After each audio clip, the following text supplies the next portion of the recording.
की भारत माता की वंदे मातरम वंदे मातरम नरेंद्र मोदी जी जिंदाबाद जिंदाबाद मोदी जी जिंदाबाद जिंदाबाद मोदी जी जिंदाबाद जिंदाबाद माता की भारत माता की वंदे मातरम वंदे मातरम नरेंद्र मोदी जी जिंदाबाद जिंदाबाद मोदी जी जिंदाबाद जिंदाबाद मोदी जी जिंदाबाद जिंदाबाद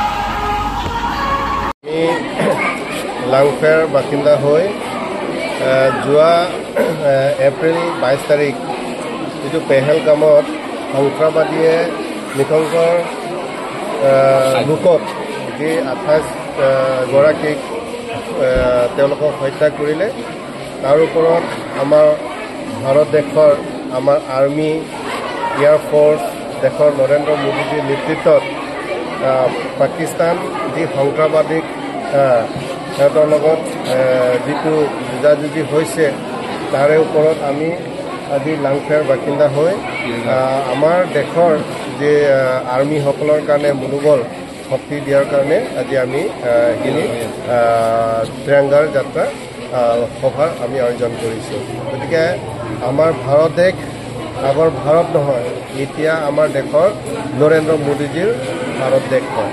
গতিকে আহি থকা দিনতো আমাৰ ভাৰত দেশ বিশ্ব গুৰু স্থান নিশ্চয় হ'ব। অকল লাংফেৰতে কৰিছে নে আৰু ক'ৰবাত কৰিছে ছাৰ? সমগ্ৰ ভাৰততে আমি আৰ্মিসকলৰ কাৰণে ছাপৰ্ট কৰিছোঁ।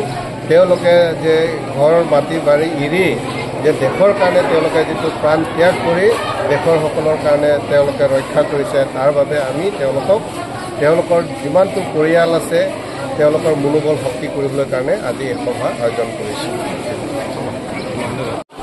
ইতিমধ্যে সমগ্ৰ ৰাজ্যে গম পাইছে পেহেলগামৰ পাকিস্তান সমৰ্থিত উগ্ৰপন্থীসকলে নিৰীহ 27 জন জনসাধাৰণক যিটো হত্যা কৰিছে, সেই উগ্ৰপন্থী ক্লীনৰ কাৰণে ভাৰত চৰকাৰে যিটো পদক্ষেপ লৈছে, গতিকে এই পদক্ষেপ সমগ্ৰ ভাৰত ৰাইজ আমি এক আছোঁ চৰকাৰৰ লগত, সমগ্ৰ ভাৰত ৰাইজে আৰ্মিৰ লগত আমি এক আছোঁ। এই মনোবল শক্তিটো বঢ়াবৰ কাৰণে আজি ত্ৰিৰংগা যাত্ৰাটো লোৱা হয়। ইতিমধ্যে আমাৰ পেহেলগামত যি আমাৰ দুৰ্ঘটনা ঘটিছিল, 28 জন নিৰীহ ব্যক্তিক পাকিস্তান সমৰ্থিত উগ্ৰপন্থীয়ে আমাৰ যি 28 জনক হত্যা কৰিছিল, আৰু এই হত্যাৰ সংক্ৰান্ততে আজি আমি সমগ্ৰ ভাৰতবৰ্ষৰ লগতে সংগতি ৰাখি বকলীয়াঘাট আমাৰ লাংফেৰ বিজেপি মণ্ডলৰ ফালৰ পৰাও আমি আজি এই পদযাত্ৰা কৰিছোঁ। কাৰণ আমি এই পদযাত্ৰাৰ কাৰণ হৈছে আমি যি আমাৰ ইণ্ডিয়ান আৰ্মি আৰু লগতে তেখেতসকলৰ পৰিয়ালবৰ্গক আমি মনোবল যোগাবৰ বাবে, আৰু তেখেতসকলে যাতে সুস্বাস্থ্য থাকে সাহসেৰে।